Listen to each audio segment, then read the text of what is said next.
Hi hello மக்களே, welcome to selfie tax. எப்போவுமே நம்ம சேனலில் ஆச்சரியமான வித்தியாசமான விஷயங்களை பற்றி மட்டும் தான் பேசுவோம். அப்படி தான் போன வாரமும் டார்க் ஆக்சிஜன் அப்படிங்கிற ஒரு நியூ சோர்ஸ் ஆஃப் ஆக்சிஜனை பற்றி நம்ம பேசியிருந்தோம். அந்த வீடியோ பார்க்காதவங்க கண்டிப்பாக டிஸ்கிரிப்ஷனில் நான் லிங்க் கொடுக்குறேன், அதை போய் பார்த்துருங்க. இப்போது இந்த வார கண்டென்ட்டுக்கு போவோம்.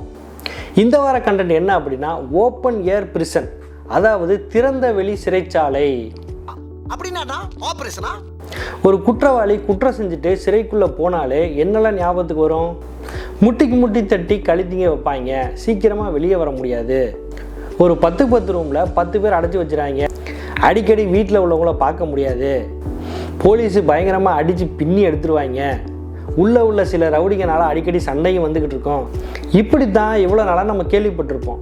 பொதுவாக ஜெயில் எது கொண்டு வந்தாங்க அப்படின்னா, குற்றவாளிக்கு தண்டனை கொடுக்கறது மட்டும் கிடையாது, இந்த ஜெயிலேருந்து கஷ்டப்படுறதுக்கு இனிமேல் குற்றமே செய்யக்கூடாதுரா அப்படின்னு அவன் மண்டையில் ஆணி அடித்த மாதிரி உணர்த்தணும் அப்படிங்கிறதுக்கு தான். சில குற்றங்கள் தெரிஞ்சு செஞ்சுருப்பாங்க, சில குற்றங்கள் சந்தர்ப்ப சூழ்நிலையால் அவங்களுக்கே தெரியாமல் இந்த மாதிரி கேஸில் வந்து மாட்டியிருப்பாங்க.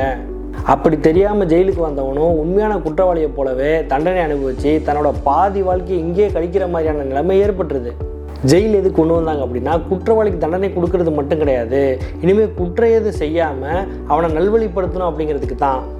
இப்போ இருக்கிற சூழ்நிலையை பார்த்தா அவனை நல்வழி கொண்டு வர முடியுமா அப்படின்னு பார்த்தா அது ஒரு கேள்விக்குறியாக இருக்குது. ஏன் அப்படின்னா, ஜெயிலோட ஸ்ட்ரக்சர், இங்கே கொடுக்குற தண்டனை, இதெல்லாம் ஒரு மனிதனுக்கு வந்து ஃபிசிக்கலாக மட்டும் அஃபெக்ட் பண்ணலை, மென்டலாகவும் அவனை அஃபெக்ட் பண்ணுது. இந்த மாதிரி சூழ்நிலையில் திருந்தி வாழணும்னு நினைக்கிற குற்றவாளி கூட வெளியே வந்தால் எவனோட தூக்கி போட்டு மிதிக்கணும்னு இருக்கேன். அதனால தான் சுப்ரீம் கோர்ட் வந்து திறந்தவெளி சிறைச்சாலையை எல்லா ஸ்டேட்லையும் கொண்டு வரணும் அப்படின்னு சொல்லியிருக்காங்க. என்ன மனுஷன்? இப்போ எல்லாருக்கும் ஒரு கொஸ்டின் இருக்கும், இது என்ன புதுசாக இப்போ தான் கொண்டு வந்தாங்களா அப்படின்னா அதுதான் இல்லை. உலகளவில் பார்த்தா முதல்ல சுவிட்சர்லாந்தில் தான் 1891 கொண்டு வந்தாங்க. இந்தியாவில் பாம்பே பிரசிடென்சியில் 1905 கொண்டு வந்தாங்க. அந்த கைதிகளை ஃபுல் டைம் ஒர்க்கர்ஸாக யூஸ் பண்ணிக்கிட்டாங்க, அதாவது சம்பளமே இல்லாமல் வேலை வாங்குறது. சம்பளமே இல்லாமலையா? சுதந்திரத்துக்கு அப்புறம் 1949 தான் முதல்ல திறந்தவெளி சிறைச்சாலை லக்னோவில் கொண்டு வந்தாங்க. அதுக்கப்புறம் 1950 to 1960 இந்தியாவில் பல இடங்களில் இந்த திறந்தவெளி சிறைச்சாலை கொண்டு வந்தாங்க. இப்போது இந்தியா முழுவதும் 12 ஸ்டேட்டில் 22 திறந்தவெளி சிறைச்சாலைகள் இயங்கிட்டு இருக்கு. இந்தியாவில் இருக்க மிகப்பெரிய சிறைச்சாலை எங்கே இருக்குது அப்படின்னா, உத்தரகாண்டில் சித்தர்கஞ்ச் அப்படிங்கிற இடத்துல இருக்குது. இதோட பரப்பளவு மட்டும் 4000 ஏக்கர் அப்படின்னு சொல்கிறாங்க. ஒவ்வொரு சிறைச்சாலையும் கிட்டத்தட்ட 1000 கைதிகள் இருக்கிறாங்க. ரைட், இந்த ஜெயில் எப்படி இருக்கும்? வெட்ட வெளியாக இருக்கும். பெரிய மதில் சுவர் இருக்காது, க்ளோஸ்ட் ரூம்ஸ் இருக்காது, காம்பவுண்டு மேலே முள்வேலிகள் இருக்காது, கண்காணிப்பு கோபுரங்கள் இருக்காது. அடுத்து எல்லா கைதிகளுக்கும் இங்கே அலவுடா அப்படின்னா கிடையாது, அதுக்குன்னு சில தகுதிகள் வேணும். நம்பர் 1, சாதாரண சிறைவாசியாக இருக்கணும், அதாவது சின்ன திருடனாக இருக்கணும், பெரிய சம்பவக்காரனாக இருந்துடவே கூடாது. நம்பர் 2, 1 முதல் 7 ஆண்டுகால சிறைவாசியாக மட்டும்தான் இருக்கணும்.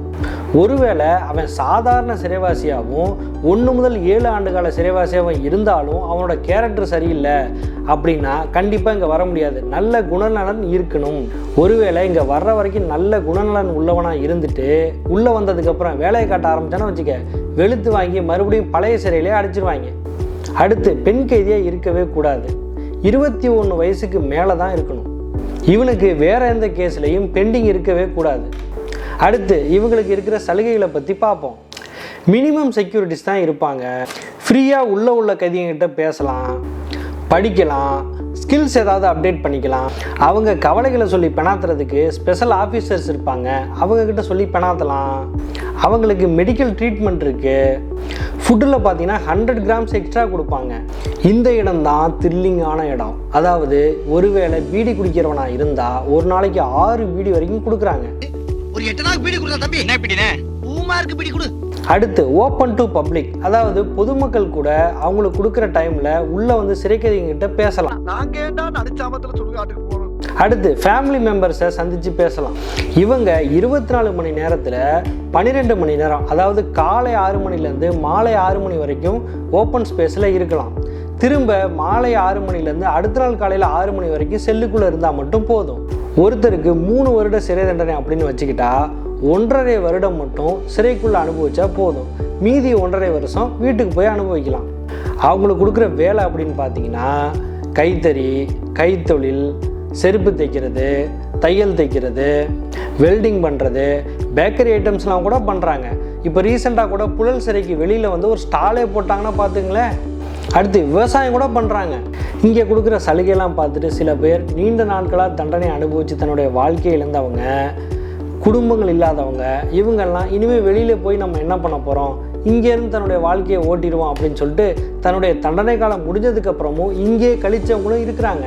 இவ்வளோ சலுகை எதுக்காக கொடுக்குறாங்க அப்படின்னா, முன்னாடியே சொன்னபடி தெரியாமல் தப்பு செஞ்சவங்களுக்கும் திருந்தி வாழணும் அப்படின்னு நினைக்கிறவங்களுக்கும் ஒரு வாய்ப்பு கொடுக்கணும் அப்படிங்கிறதுக்காக தான் இந்த சலுகையெல்லாம் கொண்டு வந்திருக்காங்க. நல்ல உள்ளம் கொண்டவங்களுக்கு மட்டும்தான் இந்த சலுகைகள். உள்ள ஆஃபர் நல்லா இருக்கேன்னு வாண்டடாக போய் யாராவது மாட்டினீங்க அப்படின்னா அதுக்கு சங்கம் பொறுப்பேற்காது.